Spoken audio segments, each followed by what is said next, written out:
Ladies and gentlemen, welcome back to podcast Room 303. I'm your host, Jermaine Colon Mendez. This is my co-host, Nicholas Morahan. And as always, we have with us EPE.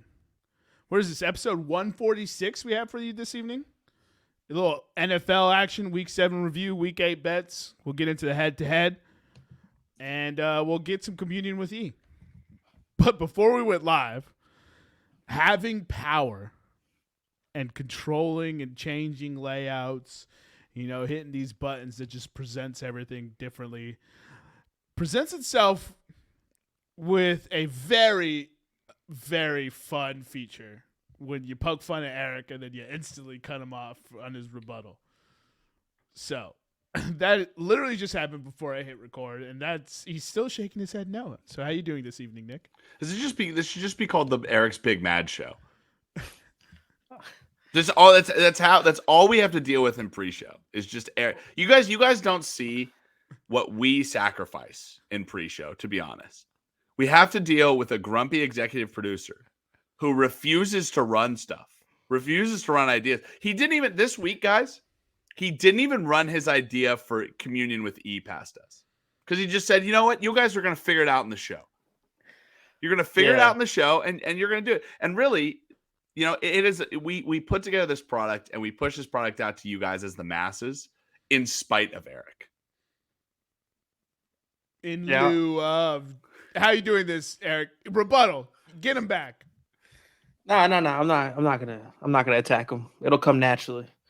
I'll find a weakness, a chink in the armor, and I'll take him down. He'll fall sitting down again. No big deal. I just gotta find a tree. I just gotta find a tree for him to hang on. It's not been a good year of me staying upright. It started off with you fucking on your ass. St. Martinique. What was it, Martinique or Martine? St. Martin. St. Martin. Well, I'm talking about the foot race. Oh, on New Year's. That's what I was referencing too. It's just not been a good year for staying upright. That was day one, hour one. Because the St. Martin thing was last year, so we can't claim that. That was December of last year. I was talking about being in Phoenix. We're not talking about we're talking about calendar years. Yeah. Right. Within the year. Got it. Yeah, so if we do include that, it just has not been I have fallen on my face and back more times than I can count.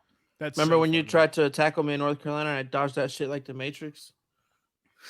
There we go. See? Eric put a juke on you, bro? I just stepped to the left.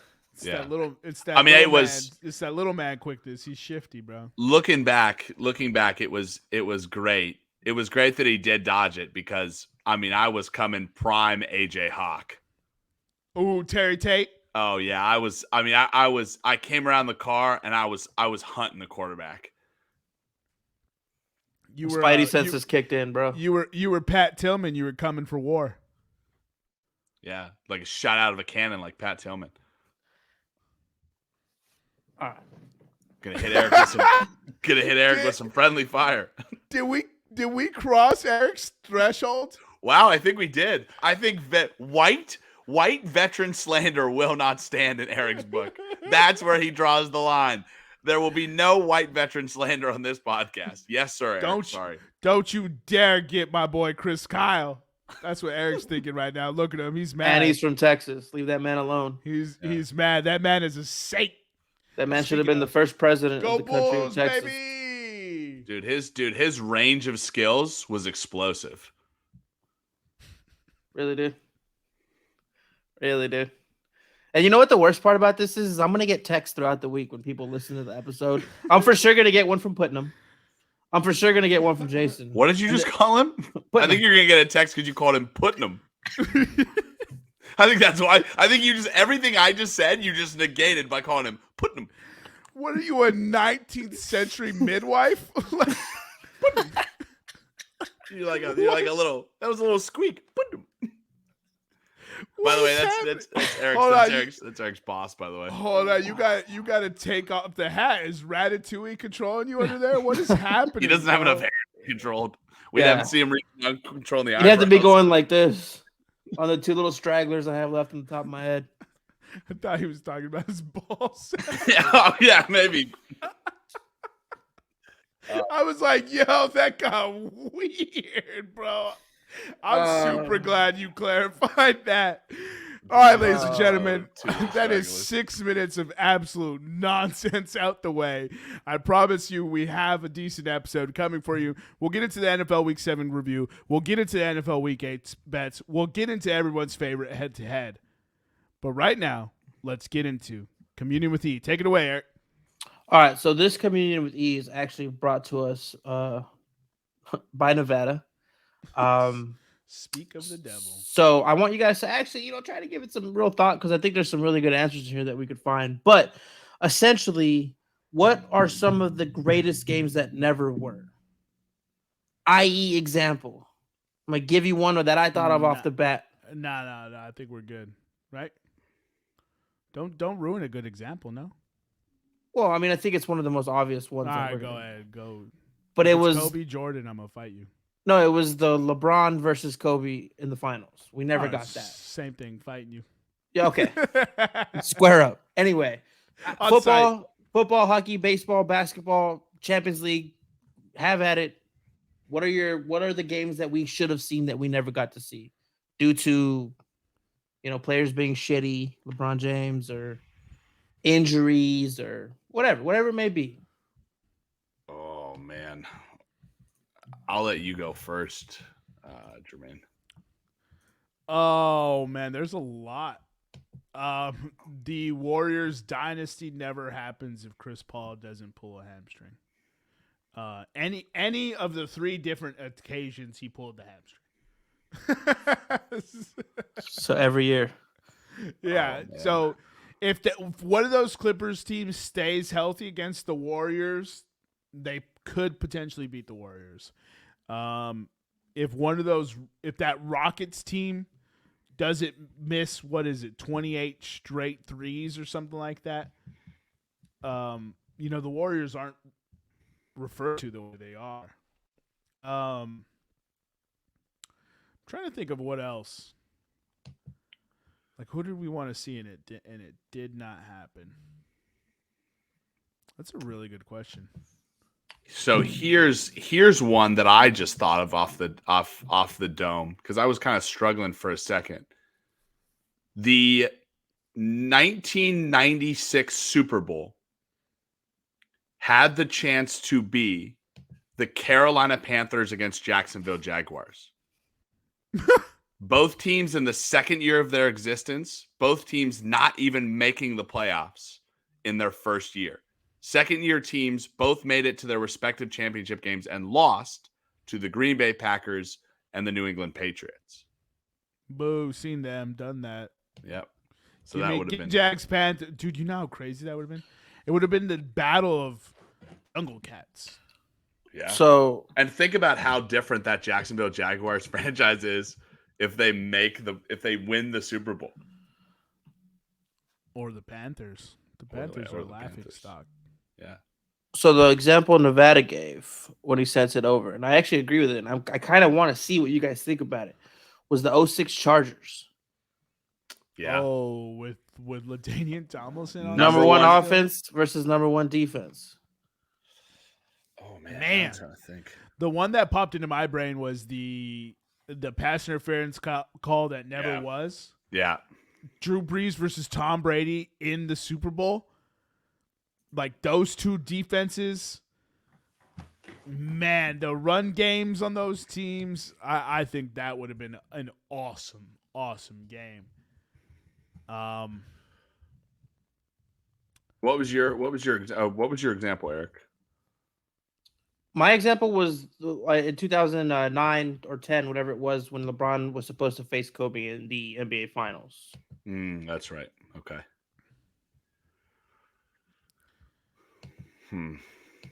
I just, it's like what if injuries, but trying to think of like specific games is actually kind of difficult. Like, oh no, it's the same thing. I was gonna say, what if the Bills make the kick in the Super Bowl? Yeah. I mean, what if is Matt Nagy still a coach if that double doink doesn't happen? Yes, I think so. I don't think I'm not meeting the premise though. I'm trying to think of examples and I can't think of any. Is there anyone in college? That's what I've been trying to think of. We were supposed to get Duke UNC in the Final Four. Yeah, that would have been good. BC we can look up BCS snubs. Can't really remember. There's always a few. Like, what if UCF played Alabama? Yeah, that would have been good. That would have been a good like BCS. Ooh, or when the first dark horse underdog, if Boise State would have got a BCS shot instead of playing Oklahoma, right? They beat Oklahoma with the 2 trick plays, right? Yeah, the Statue Boise of Liberty State, yeah. and the. And then I was thinking, like, if TCU or Baylor doesn't get snubbed, like early on in the playoffs, how does that shake out? Yeah, I mean, there's a bunch of like playoff snubs. We've told you that before on the podcast. So I pulled up this article that said best sports moments like what if. It seems like there are a lot of. I'll just go over the ones that could have set up games.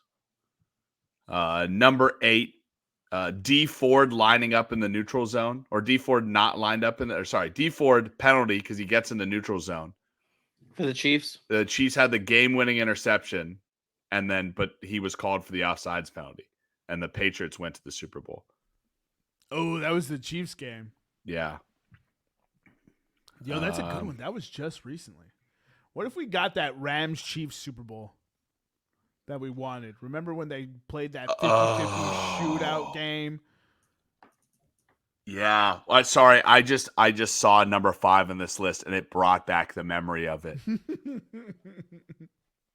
And you guys are going to have the exact same reaction. 2014 round of 16 World Cup. Oh, that was the first one that popped into my head. U.S. and Belgium. Yeah. Timmy Howard, 16 saves in that game. It was scoreless into stoppage time. And somebody hit a ball to a U.S. striker in the box, and he sailed it over the crossbar. Do you remember the U.S. striker? It was Chris Wondolowski, who was literally basically on the goal line, and it would have put the U.S. up 1-0 in stoppage time. That was the one that popped into my head, dude. I couldn't remember who the team was. I almost said the Portugal game again with getting out of the group stage. Yeah. If they said one here, the Super Bowl Rams versus Titans, in which, who is the that Titans receiver, Andre Dyson, maybe not Andre Dyson, Kevin Dyson. Kevin Dyson was so close to reaching the Super Bowl. I'm going to track it back, and I'm going to say if the Titans don't win by miracle fashion in the Music City Miracle, Buffalo is in that Super Bowl. Dang. I got a question for you guys. What if the Jaguars beat the Steelers who was it? The Patriots to make the Super Bowl with Blake Bortles? No, that was the second time that we could have had Jacksonville, Carolina, wasn't it? Yeah, but that's what I'm talking about. Yeah, because they beat the Steelers and then they played the Pats in the championship game and blew a lead, right? Or was it the other way around? I'm thinking of something different. I'm thinking of maybe it was 2009 when the Panthers needed to beat the Seahawks. Not Maurice Jones-Drew, no. Okay. You're talking about Blake Bortles in the championship game. Yeah, that's a good one. What if Mark Sanchez beats Peyton Manning in those championship games? Ooh. Wait, you're talking about the year the Eagles won. It could have been Case Keenum versus Blake Bortles. It would have been the Vikings and Jaguars. Right. Nobody wanted to see that. Shut up, Eric. Nobody fucking wanted to see that. Blake Bortles in a Super Bowl? Super Bowl? The best Blake of all time? if let's say the Eagles make it and you're facing Blake Bortles, you're not wanting that matchup? Fuck out of here, bro. I take pride in the fact that we beat Tom fucking Brady. Get out of here. We avenged our loss to You him. killed Carson Wentz and then built a statue of his backup. You know what? If Philadelphia played Blake Bortles and he beat the fuck out of Blake Bortles, Eric would just beam with the same kind of pride for that championship. So get out of here with your no chance, bro. Anyway, I have a question for you. What if Jordan doesn't retire? Do we see Chicago, Houston back-to-back years? And if we do, does Jordan win 8 in a row? I think he does. Houston, you let Houston Rockets players tell it, and they think they'll win it. Well, you should. First of all, you're a competitive athlete. Fuck Michael Jordan. I think the Bulls still win. What if we play a full season instead of COVID? It's my biggest. The Dodgers don't have a championship. The Dodgers don't have a championship. The LA teams don't have championships. Right. Because the Lakers won too on some bullshit. Right. That's right. Yeah. On some of the easiest basketball to play in your life, bro. When you have LeBron and AD fucking sitting in a hotel room. They don't have to travel. AD can't go outside, so he can't step on a Lego. What was it, 2010 when the U.S. was up and Ronaldo scored the goal for Portugal? 2010 World Cup? Yeah, where Ronaldo hit the backbreaker to tie. That's what I was going to bring up. That was devastating. That was a backbreaker. Either of those World Cups happen, and the football renaissance in America happens sooner. I want to see 2014 World Cup. I want to see what we need to do good this year, and it's not looking good. It's not looking good. We'll get into it in our World Cup episode, but I think Iran might qualify from that group.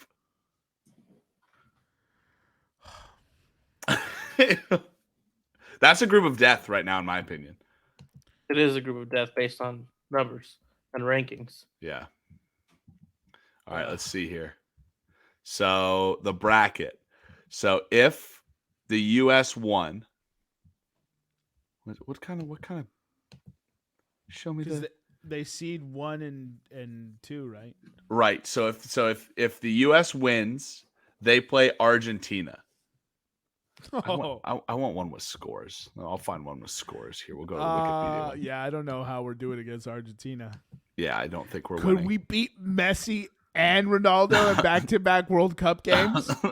Why we didn't beat Ronaldo? That's the problem. But if we beat Ronaldo, we're definitely beating Messi. I'm in your hypothetical world right now. Right. Yes, dude. First of all, that's the best what if right there. All right, we start Messi and Ronaldo in 2010. Like that's the height of their powers. Well, I mean, yeah. Well, we can't do that. Then we got to go. We'll go back to 2010. We'll go back to 2010. The 2010 World Cup. Let's see here.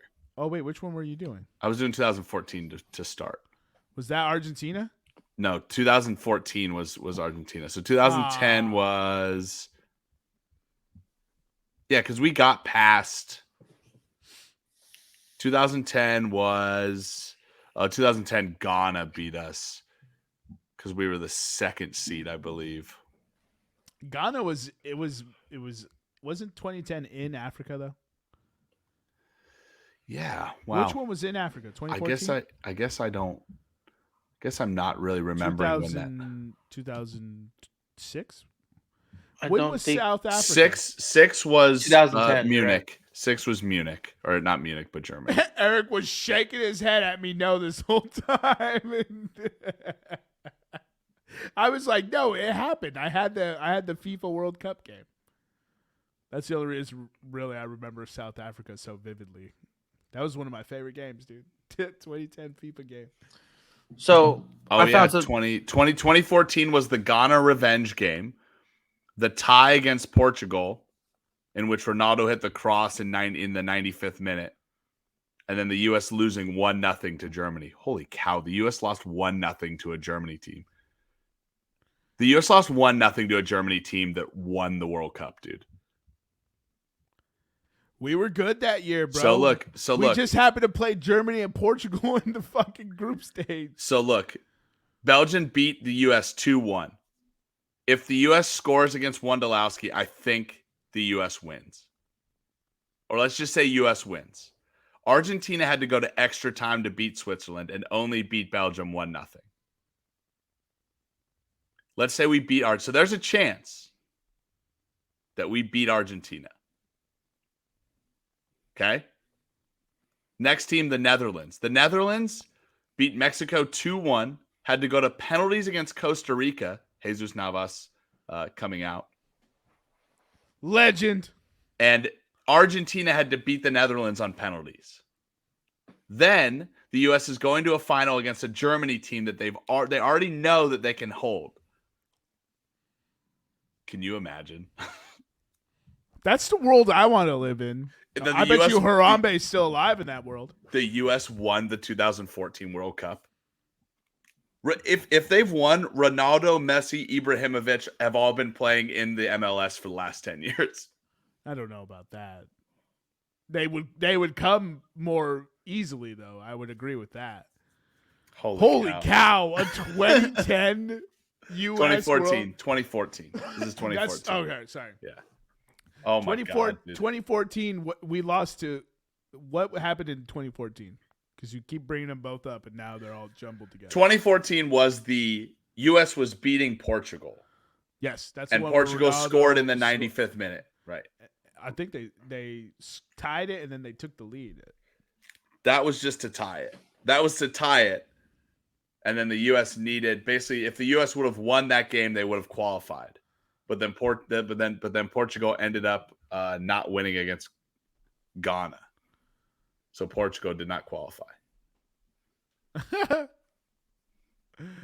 Oh, that's so funny. All right. Well, that was actually pretty fun. Well, I have one here for you guys that would have been crazy. I'll give you a stat here. So, the 1985 Chicago Bears they went 15-1 on the season. Guess who they lost to? The team they beat in the Super Bowl. No, the Miami Dolphins. I was going to say the only team to ever go undefeated, right? Or not ever, but the Patriots eventually did it too. But it could have been the Bears and Dolphins in the Super Bowl. The Dolphins handled the Bears pretty easily. It was 38-24, but the 85 Bears maybe never happens if the Patriots don't fucking win 3 straight road games to get to the Super Bowl. They played the Dolphins in the AFC Championship. Win that. We could have had the undefeated or the one lost Bears, their only loss coming to the Dolphins against the Dolphins team, who at that point was probably just hoping they could get one for Dan before he left. That would have been a kind of a crazy matchup. That's a revenge game in the Super Bowl, Nick. I'm betting heavy on the Bears, bro. That's 2 houses. That's 2 mortgage payments. I'm for sure draining the retirement account. I'm retiring on that bet, bro. That's wild. Okay, Eric, let's get into head-to-head. Give us the week's performance and then the overall performance. Oh, yeah, let me pull that up. So, loss. And then mine was god-awful loss. All right, so we have Jermaine. Now he is sitting at 2-4.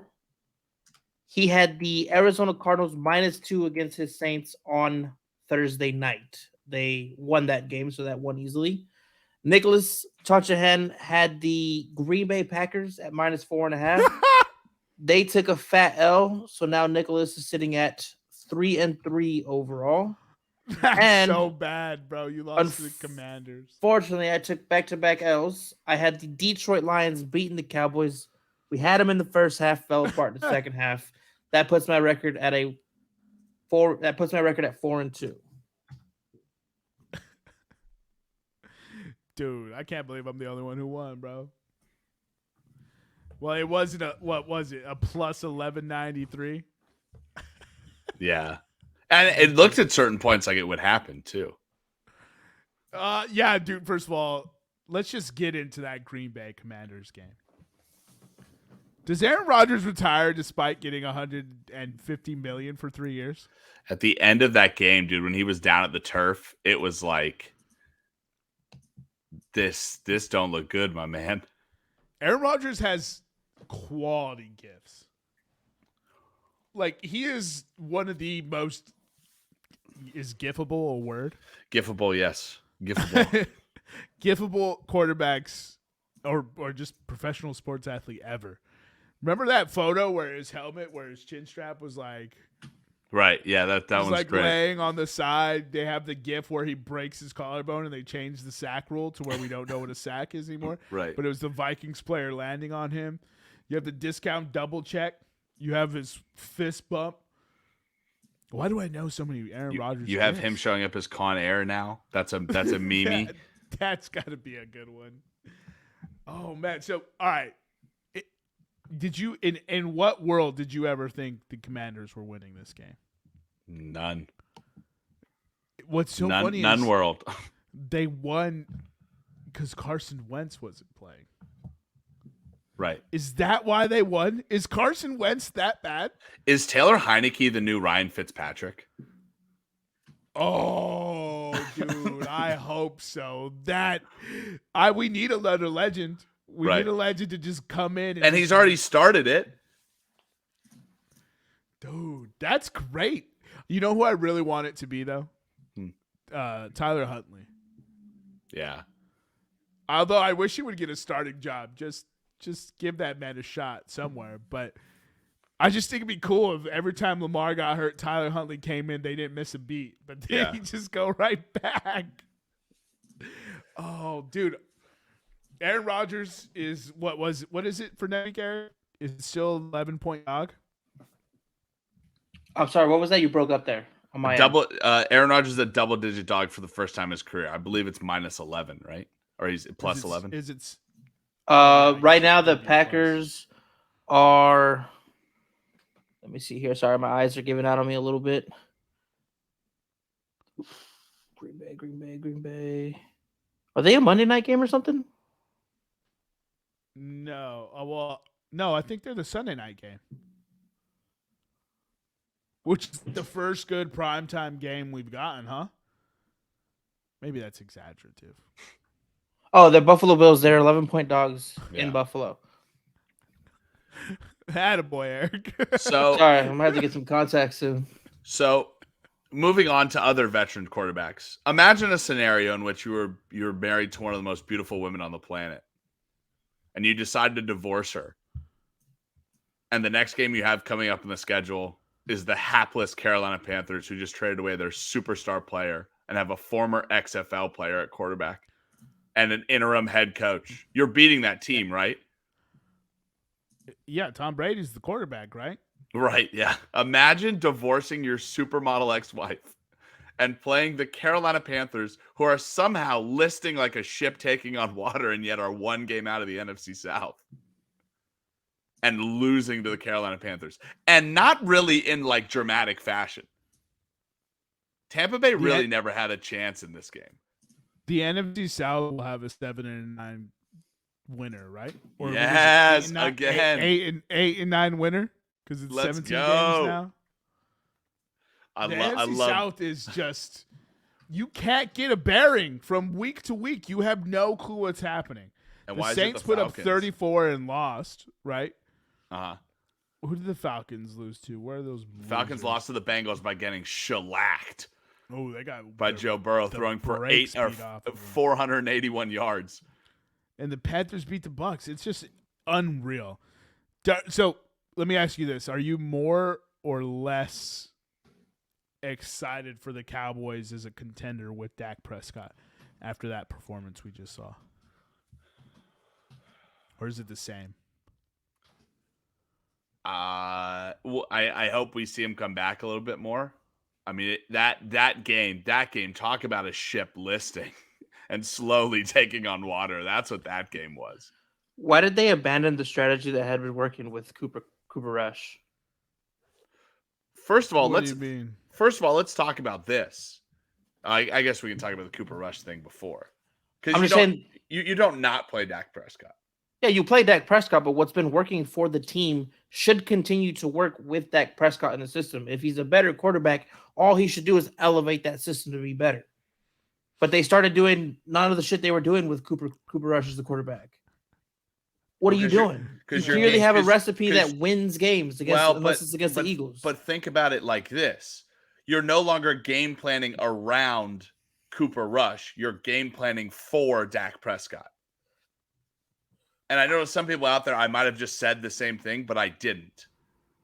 Cooper Rush was good because they probably gave him an incredibly simple playbook. And they said, make your first read here.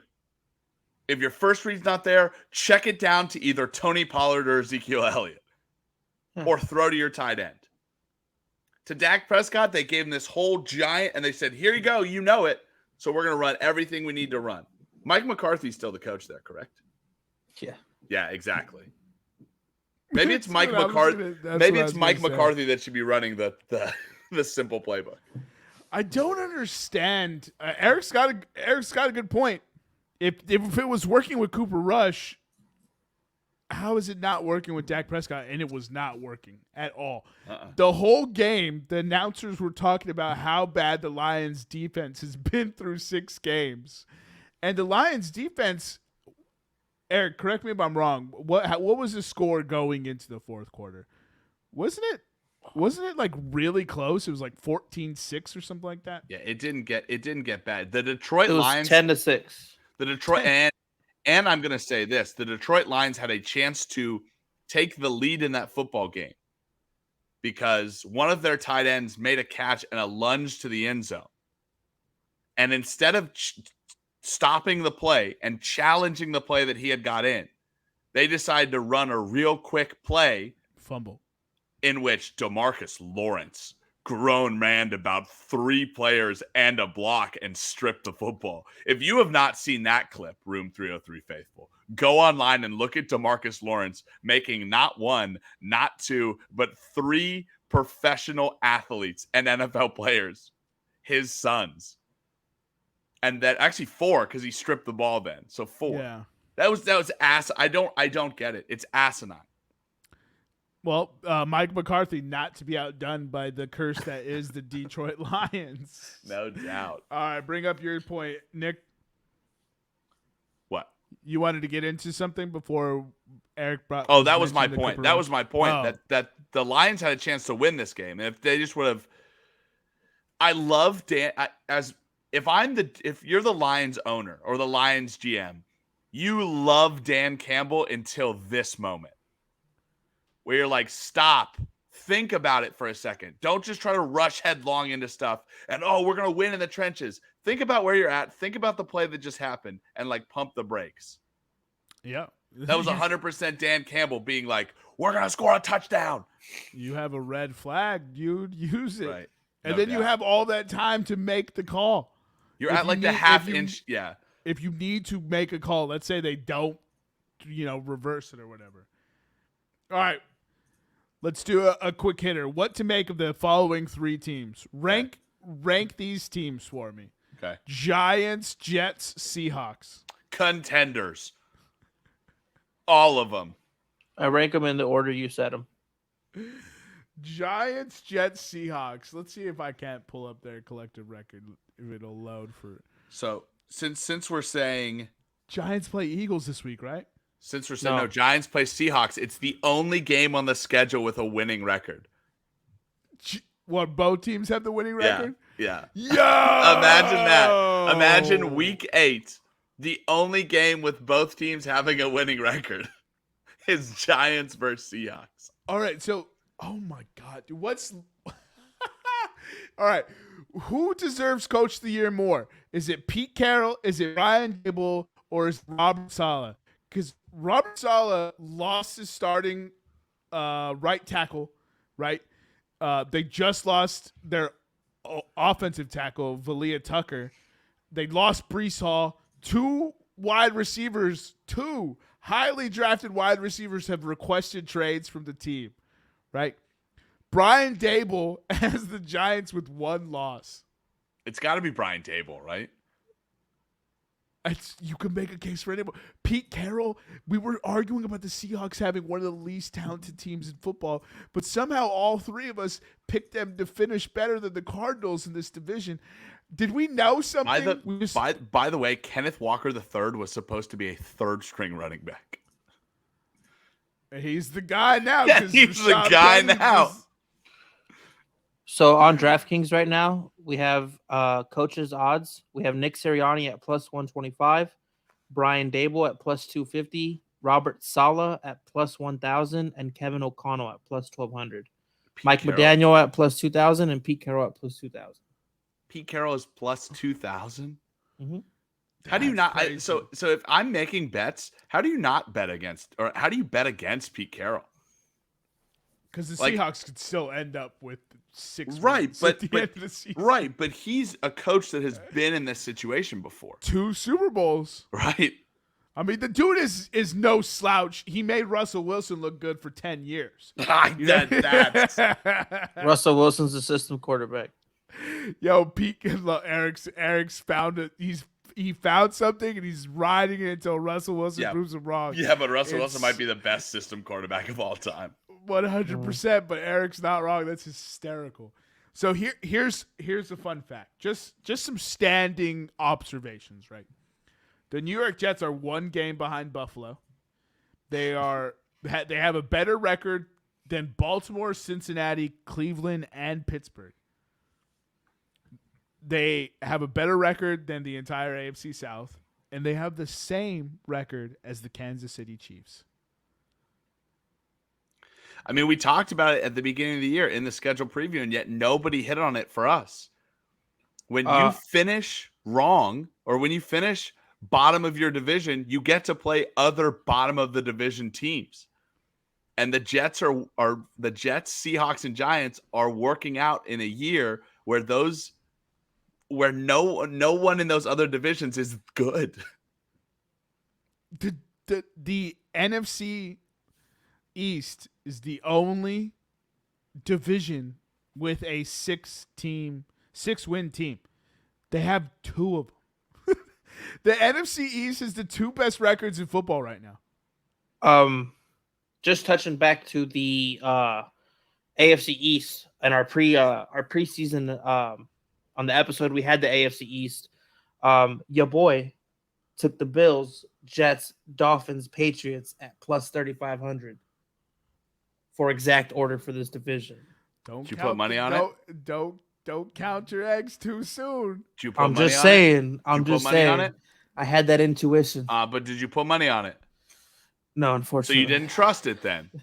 Don't come here with you said it. I can say a lot of things. You do say a lot of things. Blue tomatoes are the best. Blue tomatoes are the best vegetables. It's on record. Dude, the Seattle Seahawks have a better record than the entire NFC South. Dude, it's so That's crazy. Amazing. It's so crazy. Just looking at the standings in football is insane. Dude, the 49ers traded for CMC and look like dog shit. I mean, I know he doesn't know the playbook and everything, so I'll give them the benefit of the doubt, but that is an auspicious debut to let up 44 and get almost doubled up. Yeah, I just don't think I just don't think that you should score points on the Chiefs. I think you wait and you sit and you let the Chiefs beat themselves. I think that's the way to beat the Chiefs. Because if you go up on the Chiefs, they're going to get pissed off. And then they're going to score 90 on you, right? I guess it's a good point. So the 49ers were up by a lot in that game? No, they weren't. I mean, they were up. I thought the 49ers were getting the brakes beat off. I had it on the television. It got ugly at the end. That game was not competitive. It was 14-13 at halftime.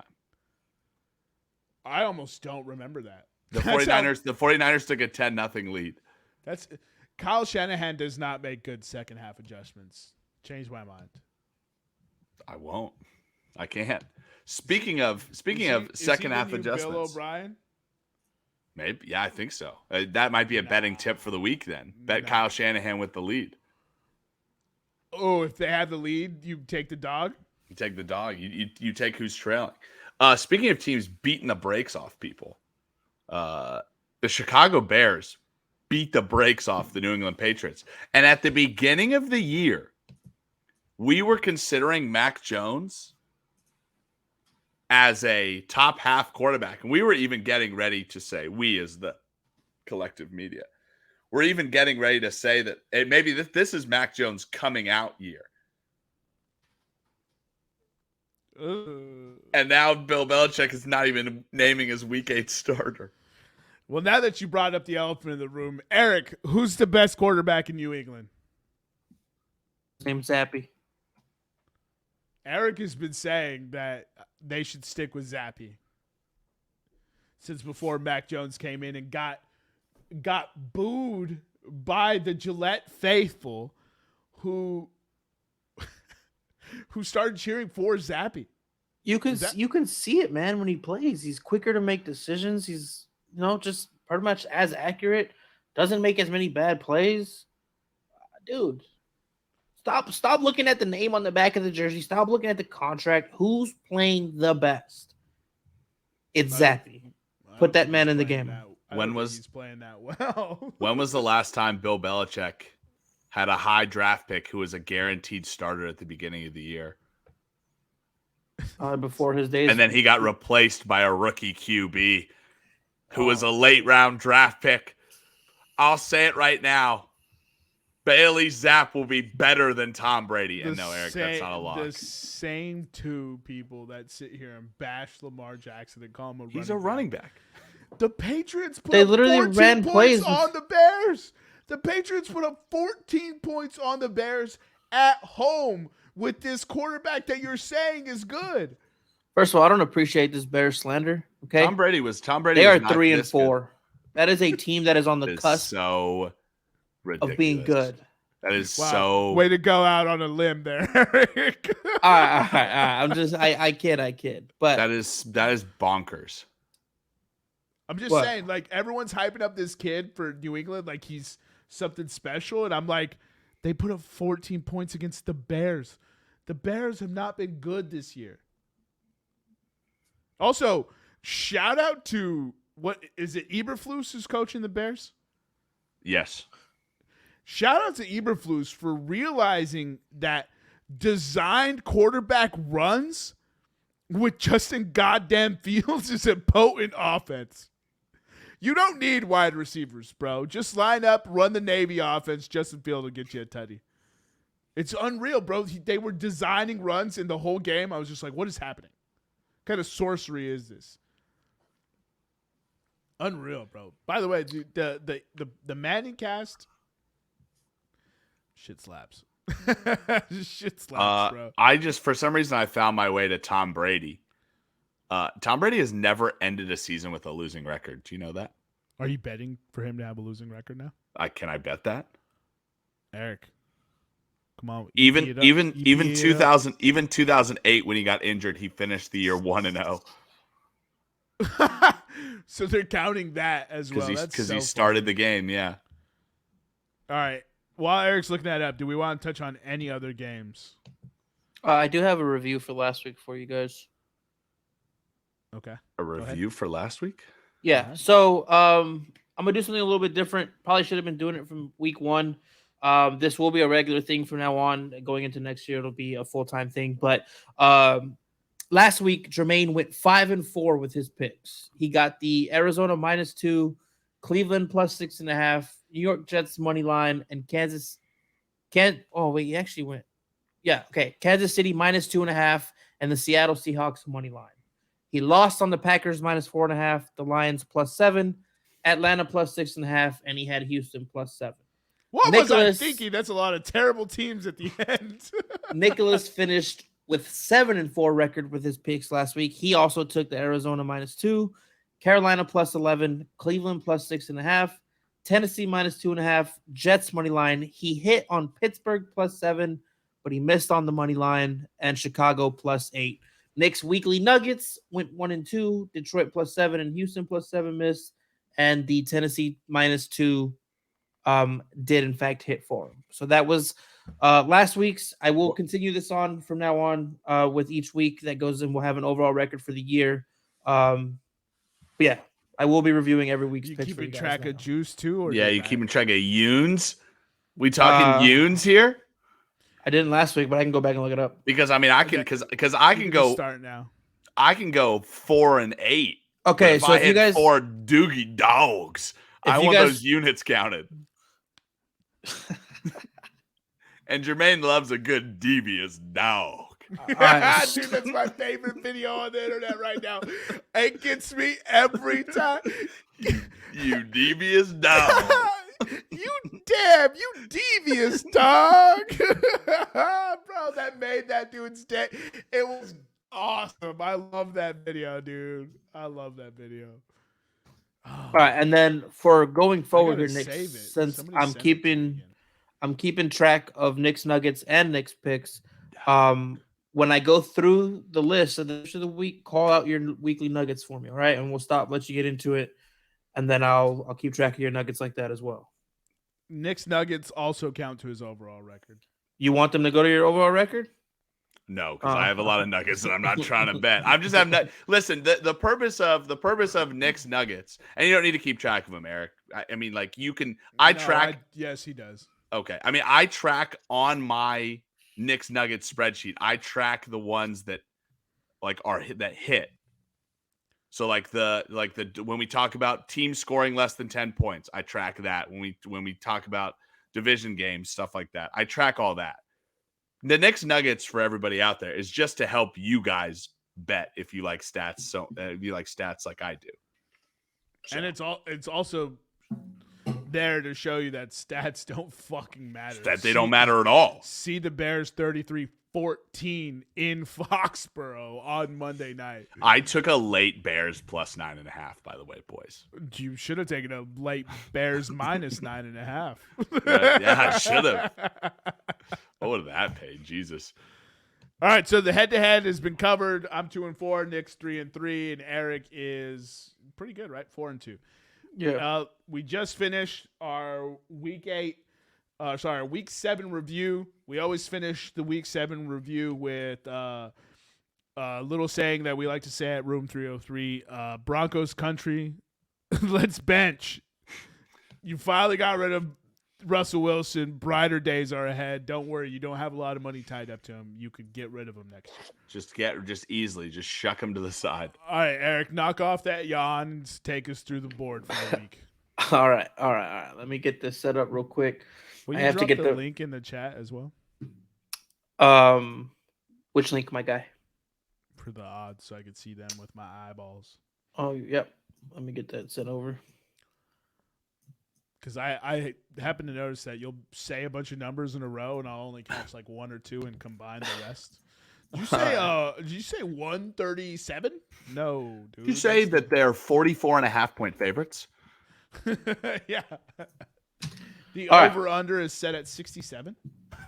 All right. So I'm going to just start with the Thursday night game.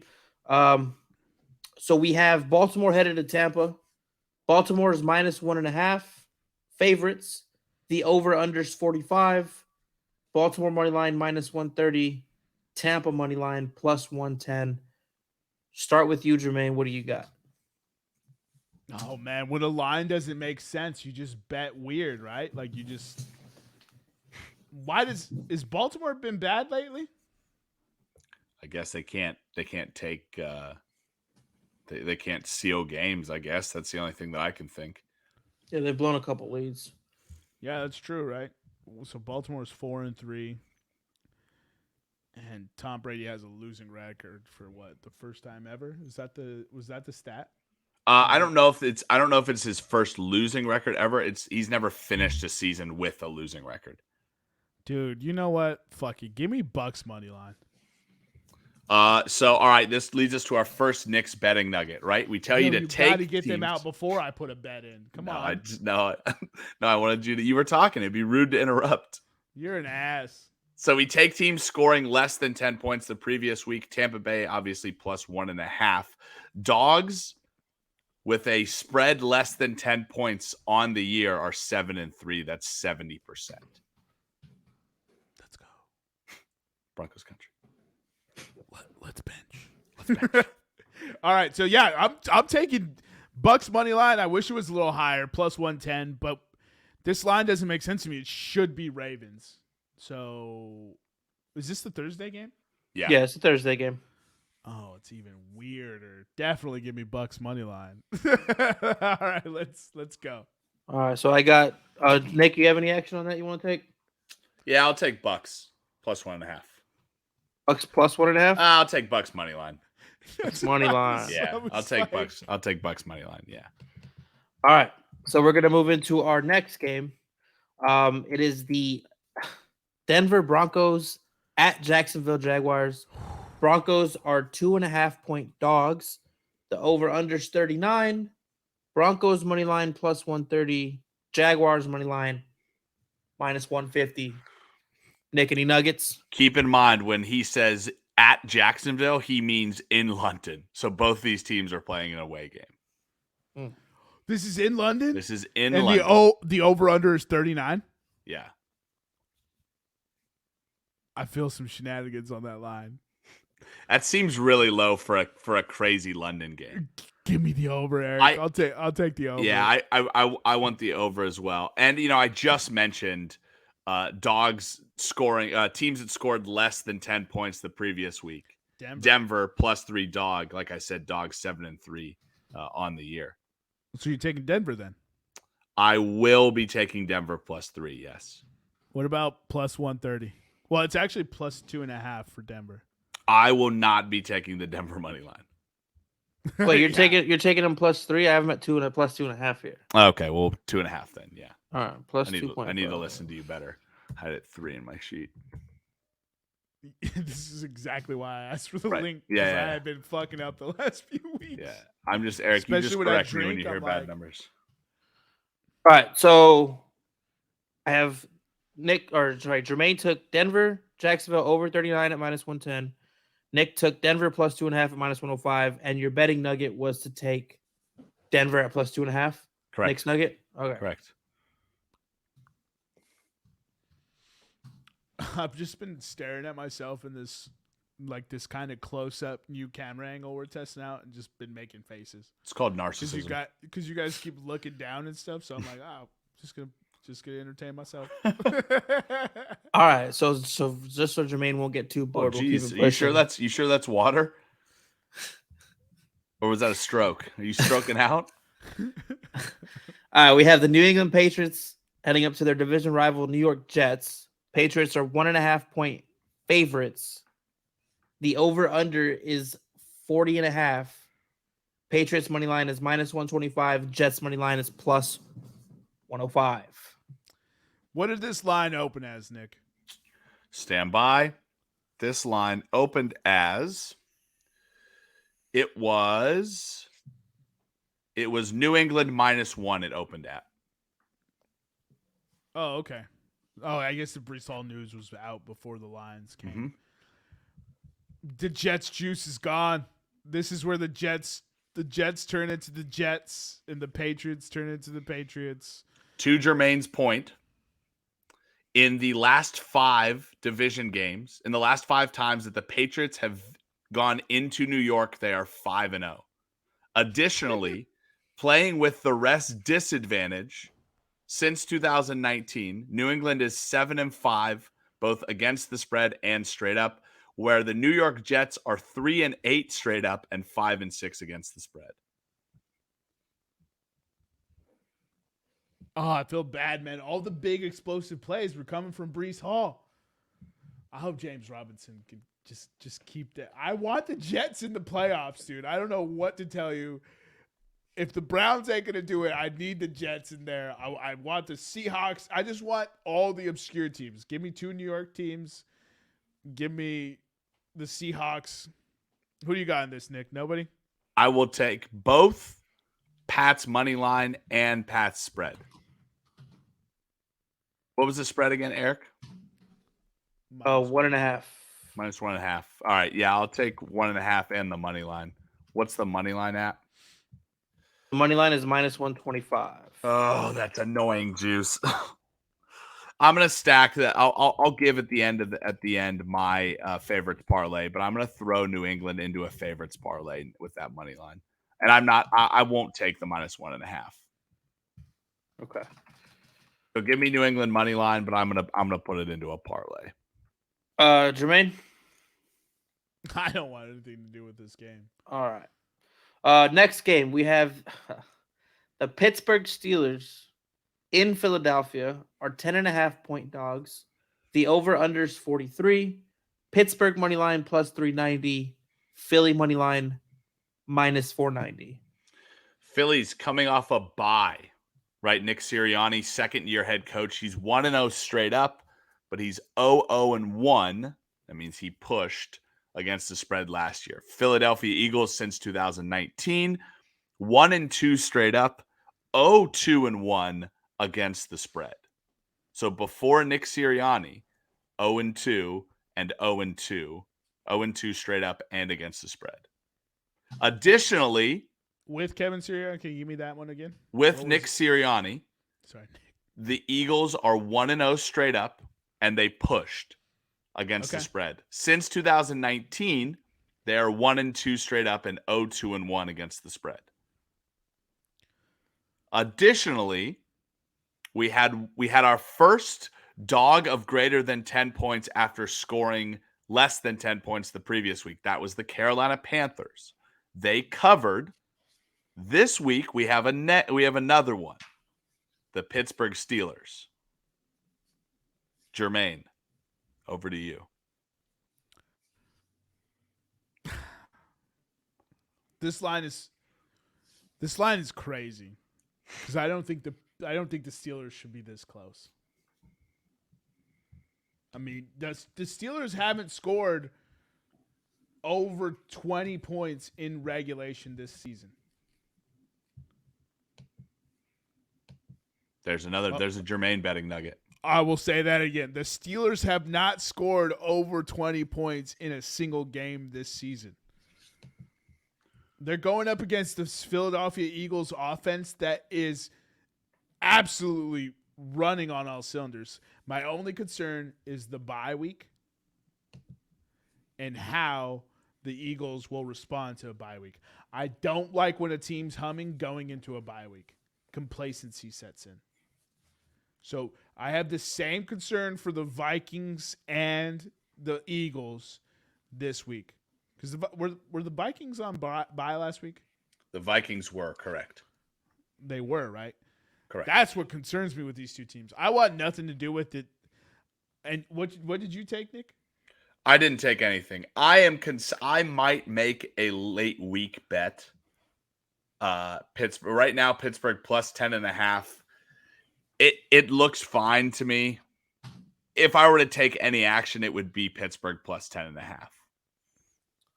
But you're not taking it. But I'm not taking it. I'm not taking it either. I'm not betting against this Eagles team. But this bye week makes me nervous. So I could easily see the Eagles struggling, coming back and winning late and not covering this 10.5. Mm-hmm. That's what I could easily see. But I mean, the Eagles will probably run away with this, right? If they keep it up. So let's keep it pushing. So just to be sure, no action on that for either you, but Nick's weekly nugget. Pittsburgh plus 10.5 at -110, given they scored less than 10 and are now a double-digit dog. Correct. Okay, perfect.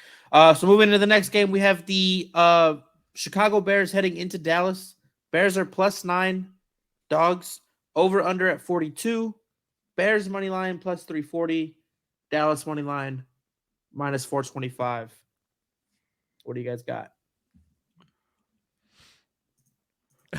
All right, here we go. So Nick's betting spreads continues. Nick's betting nuggets. Playing with the rest disadvantage, the Chicago Bears since 2019 are 2-6, both straight up and against the spread. The Dallas Cowboys with a rest advantage since 2019, 7-2, straight up and against the spread. With a rest disadvantage, they're 7-2. With a rest advantage. Rest advantage.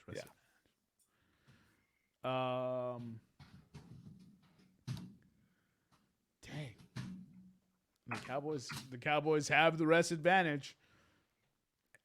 I don't want anything to do with it. These big spreads have kind of run me off. Yeah. I will say this before the as we get through this. Before the week, when I first saw this board, I normally make like 3 or 4 bets at the beginning of the week, right? Like early line bets. When I saw this board, I made 0 bets. I have still not placed an NFL bet this week. I don't like it either, dude. This board is kind of shaky. Yeah. This +9 for the Bears, if the Bears can play the way the Cowboys defense is. Oh, boy. All right. Yeah, I don't really know what to say. I don't want anything to do with this one either. That's 3 stinkers in a row for me. Yeah. All right. So we'll move on. We have the Miami Dolphins heading to the Detroit Lions. Dolphins -3.5 point favorites. Over under 51.5. Dolphins money line -180. Lions money line +155. Detroit money line. Keep going back to it. Detroit Lions +3.5 underdogs scored less than 10 points last week. So you're taking the Lions as a dog. And 3.5. This game opened, as I look at my thing over here, this game opened at 3. Oh, so you got a half point. Oh, so you got a half point across the number. If you lose by a field goal, you're good, bro. Correct. Tua's nowhere near back, right? He's supposed to be. Didn't he play in that game? Okay, I didn't watch the Dolphins game. Tua played. Yeah, wasn't there like a whole uproar about him like before the game saying like, I'm gonna take care of my body and slide and all this shit, and then he fucking runs out there and second play of the game and he lowered his head like a football player, dude. Yeah. Like quarterbacks are football players too, bro. They're just trying to win. Look. My advice to Tua is like you gotta be smart, but you don't want to stop what got you there, right? Right. It's just it's sticky. I don't want to see the kid get hurt, but I'm all in favor of his life, his choice. Like he can do what he want, bro. If you want to lower that head, get in there, big fella. Get in there, big fella. You want to lay lead blocks for your running back? Get in there, big fella. I'll allow it, bro. Fuck it. So no action for you, fellas. Nick took Detroit +3.5. Detroit +3.5. Yep. He's much braver than I in this. All right, I thought that was. I added it to the Knicks Nuggets, so I'll add it to yours as well. It's Knicks Nuggets, and then I get what you're saying. My bad. I'm keeping them separate. All right, so the next game is the piss poor Arizona Cardinals against the She Vikings. The Cardinals are 4-point dogs. The over under's 49. Cardinals money line +160. Vikings money line -190. Give me something, Nick. Tell me who to take in this. I have no clue. So the Cardinals did play on Thursday Night Football when they faced the Saints. Cardinals with a rest advantage since 2019, 4-6 straight up, 5-4-1 against the spread. That means if they wouldn't have a rest advantage, would they? Rest advantage, correct? They would not have it against Minnesota. Minnesota had a bye week. Oh, good point. Yeah, well, that negates that then. Nope, no Nuggets. It was built for the other way. Oh, that's funny. All right, what's your gut telling you, Nick? Like over 49? Do we think we can get over 49 in this game? What's the Call of Duty schedule right now? Call of Duty just came out. It just came out. Oh, Minnesota -4. Taking that? All right. Yeah, Minnesota -4. Fuck it, bro. I might get Minnesota -14 if I'm being perfectly honest. Oh, okay. Well, here is one. Actually, I do have one. Minnesota coming off the bye. I don't know why I didn't see this before. Minnesota coming off the bye. Obviously, Kevin O'Connell is a first-time head coach. Minnesota since 2019, 1-2 straight up and against the spread, coming off a bye. That was not helpful. When is Kirk? how long has Kirk Cousins been a Minnesota Vikings quarterback? Eric, can you tell me that? Oh, this is not prime time. Yeah, I'll take the Vikings -4, bro. If you can tell me how long Kirk Cousins has been the Vikings quarterback, I can give you statistical numbers. Yeah, he has been the quarterback since 2018. Since 2018, 1, 2, 3, 4, 5 years. Since 2018. Mm-hmm. Okay, so since 2018, coming off a bye, the Minnesota Vikings are 1-3 straight up, and they are and they are. I can't find it. Hold on. 1-3 against it. So there you go. So Kirk Cousins doesn't play well coming off the bye, or Minnesota maybe doesn't play well. So since 2018, 1-3 straight up and against the spread. Yeah, but is Arizona good? Well, they weren't off a bye. I mean, yeah, but is Arizona good? Yeah, I don't know.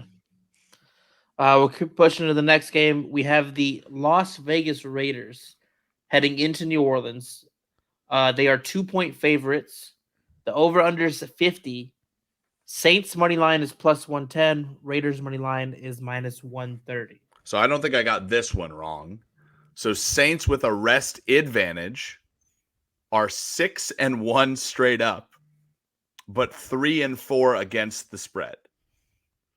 The Las Vegas Raiders with a rest disadvantage are 5-6 straight up and 6-5 against the spread. So what that tells me is that if New Orleans is favored, bet them to win but not to cover. And if the Raiders are dogs, bet them to cover but not to win, a scenario that does not apply to anything here. Correct, Eric? Correct. So there you go. Any Jermaine, picks over for to you. Are you staying away from this, Nick? Yeah, I'm not taking anything. I kind of want to take the Saints. Give me the Saints money line. New Orleans money line at plus 110. It's not even worth it. All right. Might as well take the 2 points. We're moving into the Carolina Panthers heading into Atlanta. Panthers are 4.5-point dogs. Over-unders 42. Carolina Panthers money line is plus 185. Falcons money line is minus 215. This So- is a super important game. Divisional matchup. The Atlanta Falcons are currently leading the division. The Carolina Panthers are 1 game out. In the last 5 years that Carolina has traveled into Atlanta, they have won the last 2 and lost the 3 previous to that. So Carolina is currently on a 2-game winning streak when they go into Atlanta. There has been no previous game this year. I'm sorry. Say that for me one more time. I definitely zoned out. Carolina traveling into Atlanta in the last 5 years is 2-3. Mm. But they have won the last 2. Mm. It's probably an easier way to put it. I don't want any part of this game. You're not taking the post CMC vibes with the plus 185 money line? Nope. Come on, nut up. Nope. Nut up. Nope. Last Brian- week was a fluke, and the Panthers are vastly overrated this week. If I wanted to take anything, I'd take Falcons minus 4.5. I'm not going to take anything, though. Brian Burns showed why he's 2 first-round picks good in this last game. I want nothing to do with this game. I have no clue. The under 42 looks fascinating, though. Under This is a 42. division game. Under This is a 42, division game. I would love it if it were under. The my break point for division games is if it's over 44, I'm taking the under, and if it's under 44, I'm taking the over. You're taking the over then, huh? No, I'm not taking it. Oh I man, lied. this board is terrible. Let's keep it pushing, Eric.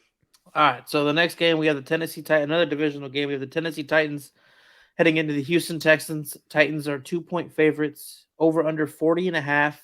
Titans money line minus 125. Texans money line plus 105. Give me a reason to bet the Texans, Nick. The Houston Texans. So Tennessee going into Houston to play the Houston Texans is 3-2. They are on a 3-game winning streak in Houston. They have not played each other this year yet. With that being said, I'm taking Tennessee money line. But since they are the favorite, I'm going to add it to a favorite parlay. I kind of want to ride the over on this one, Eric, just to take a bet. So I'll take over 40.5.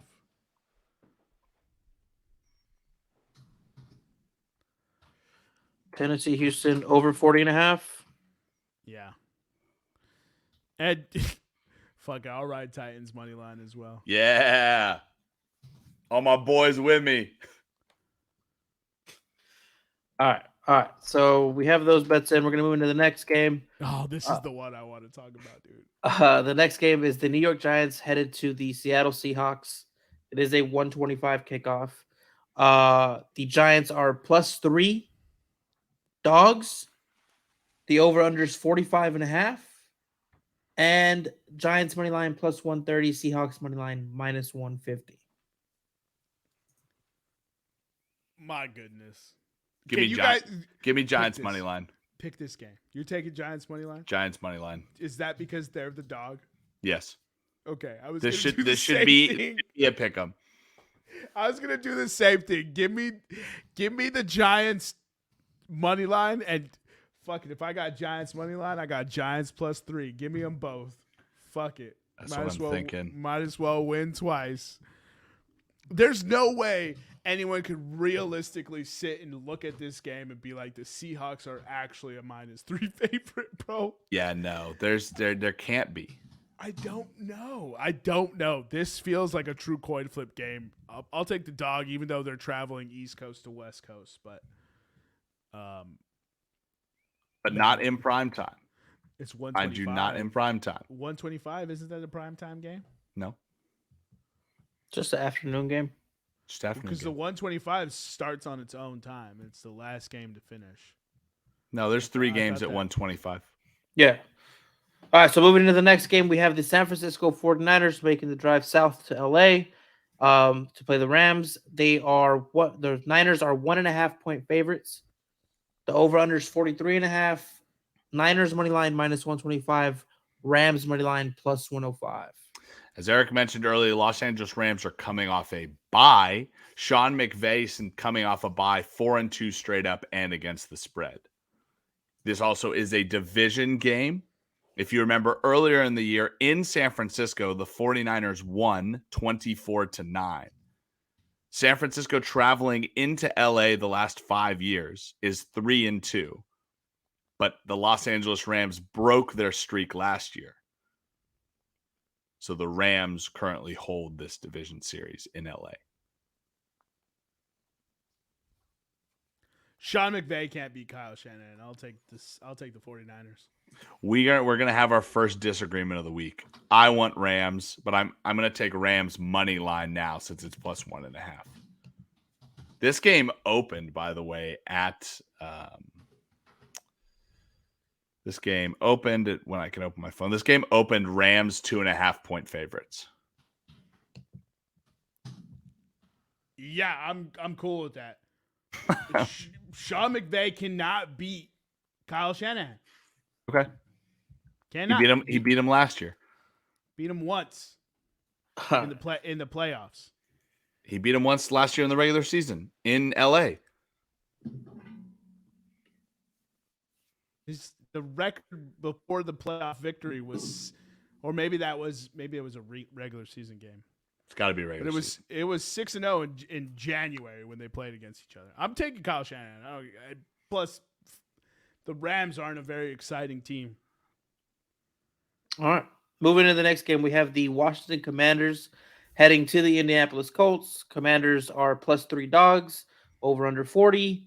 Commanders money line +125. Colts money line -145. The matchup we've all been waiting for. Just like we predicted at the start of the season, quarterback Tyler Heineke is taking on quarterback Sam Ehlinger.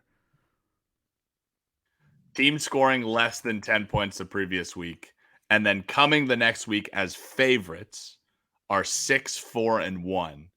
That's hitting at 60% of bets. Is that straight up or against the spread? That's straight up. Or sorry, that's against the spread. It's against the spread. Against the spread, correct. 60%. Any action for you boys? I want to ride Taylor Heineke. I really do. But I'm gonna ride with my boy. Give me Colts -3. I'll regret this later. Hook 'em. Let's go, Sam. I'm counting on you. Nicholas? Nothing for me, brother. All right. So we're moving in. That was a dumb bet, by the way. It was just made. We're moving into the Sunday night game. We have Green Bay traveling up to Buffalo. Green Bay is 11-point dogs. The over-under is 47.5. Green Bay money line plus 420. Buffalo money line minus 540. We mentioned it earlier. This is the first game that Aaron Rodgers is a dog by double digits. Buffalo coming off the bye week under Sean McDermott's tenure the last 5 years, 5-0 straight up, 1-2 against the spread, 2 wins, 1 loss, 2 pushes. I like the 5-0, but I'm not going to put the Bills money line as a Knicks Nugget because it's a minus 540 favorite. I'm betting the Bills money line, but as part of this favorites parlay that I keep teasing. So you don't want it in your picks? I mean, I'll want it in my picks when I pick these 4 favorites. He's saying put the 4 bets in his pick right at the end of this. All right. So you're not taking Bills -11? No. I don't like big spreads. You opened the week talking, beat your chest about Bills -11. I don't want to take it. Now though. the bright lights are on. You're shriveling. Don't want to take it. You don't got the stones. No stones, dog. Fuck it, Eric. Let's ride. I just want to root for the Packers to lose by more than 11, bro. So I will preface this: if the line moves lower than 11 before the game time starts, I want the lower line. And there's every indication the last possible second to get that. There's every indication that it might. This game open Buffalo -8.5. There you go. See, Buffalo -8.5. That is. I would be willing to bet that number. Oh man, Buffalo +8.5, bro. If I can get that to move past 10, I'm all over that bet. I don't think it'll happen though. Yeah, if it goes below 10, you need to be betting this. I'm rooting for it just purely because I want to see the chaos that would happen if Aaron Rodgers, the golden boy, loses by more than 11 on prime time. It's pandemonium, right? It's absolute mayhem. Where's Aaron Rodgers traded to at the deadline? Carolina. Denver. Green Bay. Oh, Denver. Whoa. Eric. Bro, how would that work? The Broncos have no picks to give them. Trade Russell Wilson. Oh, there's no way Green Bay's taking How is that a fair trade, Eric? They may have a better system than Denver does. You never know. Yes, but nobody's going to take on more money to get rid I know. of the better player. I'm just being a douchebag, bro. All right. We're going to move into the Monday night game. We have the Cincinnati Bengals heading into Cleveland. Bengals -3.5, over under 47. Bengals money line -190. Browns money line +160. So if you're a Browns fan, listen up to this stat. Last 5 years that Cincinnati has traveled into Cleveland, they are 1-4 with 4 straight losses. Cool. I'll take Bengals -3.5. I'll take Browns money line and Browns +3.5. This has all the makings of they're not going to shut up about Joe Burrow. Monday Night Football, he goes out and has one of those big time Monday Night Football performances, and then Cincinnati launches itself back into the contender sphere, and they'll be the favorite to win this division. Okay. All right. So we've gone through all our picks for the week. So now we got to jump into head-to-head. So based off records, per usual, Jermaine, you're first. Per usual, baby. I have no clue what I want. This is such an awful board that I'm like scared of all of it, bro. Oh, man. Waiting patiently. And if you snag mine, I'm gonna be fucking pissed. Oh, now the goal is to snag This is yours. snag me mine. Yeah, let me get the Giants. You money line. motherfucker! Yeah! You motherfucker! You fucking asshole! Let's go, your boy with the hit of the century, bro. Sniped it in a crowd. All this board, you have to pick the fucking. Bro, who knew Chris Kyle would make an appearance? I sniped your pick. Jesus Christ! Let's go. That was. All right, give me the one we just talked about. Fuck.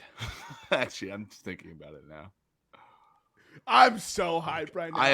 I have no fucking bets I like. You on this can goddamn defer. board. You can let Eric pick. No, I'm gonna take Eric. Give me Browns plus 3.5. Having that money line confidence you had earlier. I mean, it's still there. I just want to take 3.5. I'm getting 3.5. I'm gonna bet it personally. Oh man, Giants money line. How fire! You could take Giants plus 3, Nick. I don't want it, you son of a bitch. Your baby back, bitch. All right, Eric, give us your pick. All right, so sticking with my dog trend, even though it's failed me. Yeah, like you can switch strategies. Nah, I'm riding this out, baby. I'm riding this out. My Patriots trend last year. I'm going to take. Man, this is tough. All right, I think I got it. You guys ready? Yes. I'm gonna take. No, hold on. I'm gonna take the Washington Commanders money line. Wow. Real original. Whatever, dude. Suck my nuggets. This is what an odd response. All right, so New York Giants money You're line. betting against the UT kid? Damn. I knew you were a UNC fan. You fake Shut fan. up. Plus Oh, 130. gross. Cleveland plus 3.5. Nick, you gotta stop picking Monday night games, fool. All right. So that is gonna be plus 887 odds for the 303 parlay. All right, give us the parlay. Parlay is gonna be New York Giants money line at plus 130, Cleveland plus 3.5 at minus 110, and Washington money line at plus 125. All dogs parlay. All dogs. You know what? Yeah. Wait. What did you both took money lines, right? Yeah. I'm changing my pick to Cleveland money line. Oh, the Stones on get a load So of the that- Stones on this. So kid. that we can have an all dogs Room 303 parlay. All right, let me change it up real quick. So Cleveland's out. Scrolly. Cleveland money line at plus 160. So you actually have the worst odds. But that puts us at plus 1245. That's so Yeah. That's our biggest parlay odds yet. Last week we hit 1193. This week we hit 1245. Well, we haven't hit. We right. Right. We have not hit it yet. Just I mean, I can make a parlay. I can make a parlay that's So unfortunately, I didn't 13,000. keep track of it, but we hit week 4. You took the Raiders -2. He took the 49ers -2.5, and I took Atlanta money line. So we would have hit that parlay if we would have put it in that week. Well, we didn't. You know, I hit on almost all the bets I don't put in. Did we just lose somebody? Yo, he drop. He ain't even in the side channel. Oh, there he is. Oops, my bad. I'm gonna add him. All right, now this just got all bunched up. There we go. Don't remind me trying to or don't mind me trying to click on my tab and refreshing the page. I'm computer literate. I threatened you guys that I would give you a favorites parlay, Eric. So if you wouldn't mind giving the fans at home a Knicks favorite parlay and the odds. Oh yeah, let me pull it up. So Klay Thompson just got ejected. Good for did he him. really? What a good bum. guy. All right, so you took Tampa money line, right? No. Favorites parlay. Give me Buffalo, Oh, okay. Patriots. New England, Tennessee, and Dallas. That Dallas money line is good in a parlay. I don't know about that. That spread is. So you have 1, 2, 3, 4 picks, and your odds are plus 374. Take it. I'll probably put $10 on that. Oh, excuse me. Sorry. I'll probably put a unit on that. Don't never let them know your size. What's the 303 parlay again, Eric? Give it to me. 303 parlay is going to be New York Giants money line, Cleveland money line, Washington money line. I love that. I love the Giants. I love Cleveland, and I love rooting for Taylor Heineke. Yeah, the last one. I'm rooting for Sam Ehlinger though. That's not good.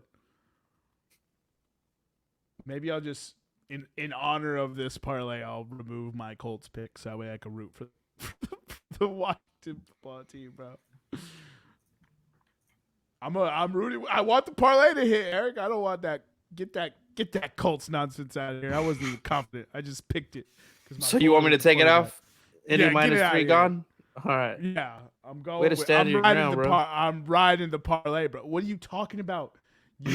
You Jack and Ape. You're the one who picked the Commanders and made me put me into this corner. You must not be a Floridian, dude. You don't know how to stand your ground, bro. You Jack and Ape, bro. All right, nothing else for him, right? No, nothing Follow else us for me. on Twitter and Instagram at Podcast Room303. I'm your host, Jermaine Colon Mendez. This is my co-host, Nicholas Moorhan. And as always, we have with us EPE. We'll see you next time when you come on down and